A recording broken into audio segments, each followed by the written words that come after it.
சந்தோஷமா இருக்கீங்களா? அல்லேலூயா. ஆமென். வானத்தையும் பூமியை படைத்த சர்வ வல்லமுள்ள தெய்வத்தை ஆராதிக்கிற பாக்கியம் நமக்கு கிடைத்தது மிகுந்த பாக்கியம். அல்லேலூயா. எத்தனையோ பேருக்கு இந்த பாக்கியம் இன்னைக்கு கொடுக்கப்படல. வேதம் சொல்லுது, சிறுமந்தையே பயப்படாதே, தேவன் ராஜ்யத்தை தர வல்லமை உள்ளவராய் இருக்கிறார். சிறுமந்தைக்கு தான் சொல்லியிருக்கிறார் ராஜ்யத்தை தருவேன் என்று சொல்லி. ஹல்லேலூயா. ஆண்டவர் இந்த இடத்திலே ஒரு திட்டத்தோடு கூட நம்மை கூட்டி சேர்த்திருக்கிறார். அவருடைய பரிசுத்த நாமம் மகிமைப்படுவதாக. இயேசு ராஜாவை நாம் வருந்தி இந்த இடத்திலே அழைத்து அவரை நாம் கொண்டாடுவோம். ஹல்லேலூயா. கர்த்தருடைய பிரசன்னம் இந்த இடத்திலே இறங்கும் போது அது நம்மை ஆசீர்வதித்து நம்மை வழிநடத்த வல்லமை உள்ளதாக இருக்கிறது. ஆமென். ஹல்லேலூயா. ஸ்தோத்திரம். இயேசு ராஜா வந்திருக்கிறார், எல்லோரும் கொண்டாடுவோம்.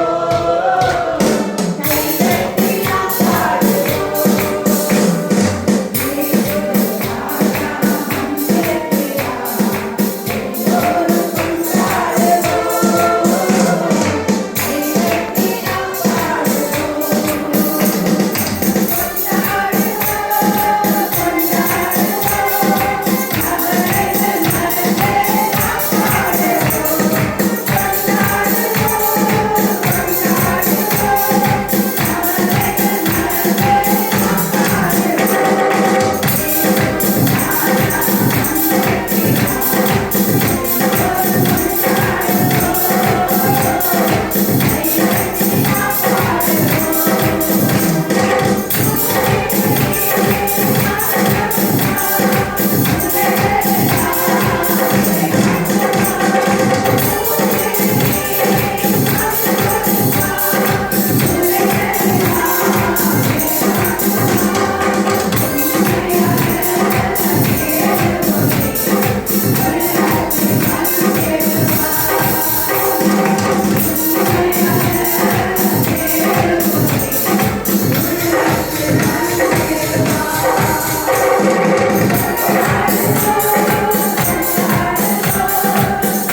மீண்டு கழிவோடு சிறுமந்தையை தேவன் ராஜ்யத்தை தர வல்லமையுள்ளவராயிருக்கிறார். கடைசி காலத்திலே நாம் வந்து நிற்கிறோம் பிரியமானவர்களே. ஹல்லேலூயா, ஹல்லேலூயா. 2-3 பேர் எங்கே கூடுகிறார்களோ அவருடைய மத்தியிலே நான் இருப்பேன் என்று வேதவசனத்திலே சொல்லப்பட்டது போல நாம் 2-3 பேராக இருந்தாலும் தேவ பிரசன்னம் இடத்துல இறங்கி இருக்கிறது. ஹல்லேலூயா. ஒன்று சேர்ந்து துதிக்கும் போது ஹல்லேலூயா, அந்த நுண்ணியம் பக்கத்துல இருக்கக்கூடிய எல்லா ஆத்துமாக்களையும் ஆட்டுக்கு கொள்ளை கொள்ளாய் தரப்போகிறார். ஹல்லேலூயா. வேதம் சொல்லுகிறது அற்பமான ஆரம்பத்தை யார் அசைத்துக் கொள்ளக்கூடும்? ஆரம்பம் அற்பமாய் இருந்தாலும் முடிவு சம்பூர்ணமாய் இருக்கும். ஹல்லேலூயா, ஹல்லேலூயா. ஆகவே நாம் சோர்ந்து போக வேண்டிய அவசியமில்லை. நமக்கு ஒரு எதிர்காலம் உண்டு. அதிகாரத்தை ஆண்டவர் நம் கையிலே தந்திருக்கிறார். இந்த சுவிட்சர்லாந்து தேசத்திலே இந்த மூன்றாம் பட்டணத்தை நாம் ஆளுகை செய்ய போகிறோம். ஹல்லேலூயா. அருமையான பாஸ்டர் சொல்லித்தது போல பலவானை மீது கட்டினால் ஒழிய ராஜ்யத்தை நாம் சுதந்திரிக்க முடியாது. ஆகவே ஒன்று சேர்ந்து நாம் துதித்து சாத்தானை விதித்து நாம் தேசத்தை சுதந்திரிக்க போகிறோம். சேர்ந்து ஒரு இசை கூட பாடுவோமா? ஹல்லேலூயா.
வார்த்தைகளை தியானிக்க பரிசுத்தாவியானவர்கள் உதவி செய்யும்படியாய் ஜெபிக்கிறோம்.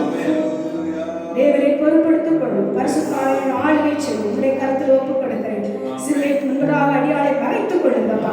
இரத்த கோட்டைக்குள்ளே மறைத்துக் கொள்ளுங்க. பேசுகிறவர் நீங்கள் இல்ல.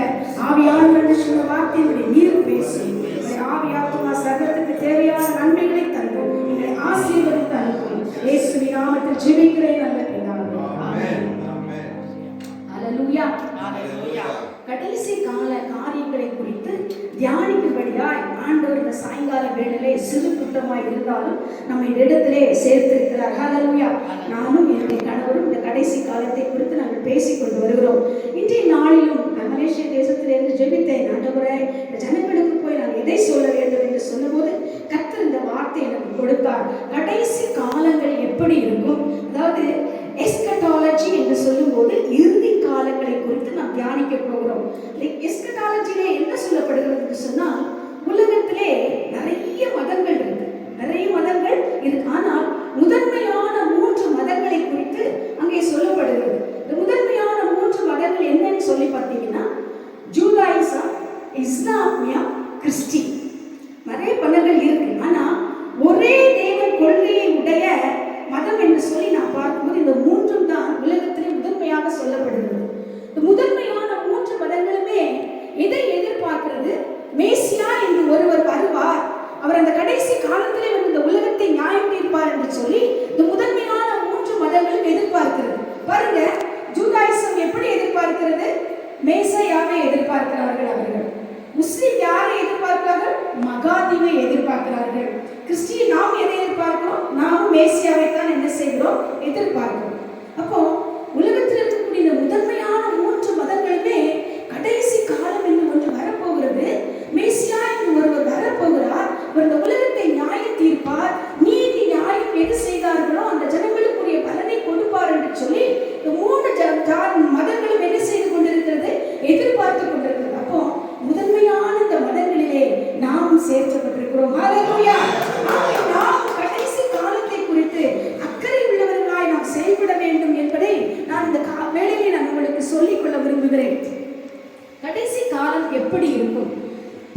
யோவானுக்கு எழுதின நிருபம் 12ஆம் அதிகாரம் 2 முதல் 4 வரை உள்ள வசனங்களை நாம் வாசிக்கும் போது இப்படியாக நான் வாசிக்கிறோம். வேத புத்தகத்தை நீங்கள் எடுத்துக்கொள்ளுங்கள். யோவான் 14 2 முதல் 4 வரை உள்ள வசனங்கள். என் பிதாவின் வீட்டில் அநேக வாசஸ்தலங்கள் உண்டு, அப்படி இல்லாதிருந்தால் நான் உங்களுக்கு சொல்லியிருப்பேன். ஒரு ஸ்தலத்தை உங்களுக்காக ஆயத்தம் பண்ண போகிறேன். நான் போய் உங்களுக்காக ஸ்தலத்தை ஆயத்தம் பண்ணின பின்பு நான் இருக்கிற இடத்திலே நீங்களும் இருக்கும்படி நான் மறுபடியும் வந்து உங்களை இடத்தில் சேர்த்துக் கொள்ளுவேன். நான் போகிற இடத்தை அறிந்திருக்கிறீர்கள், வழியையும்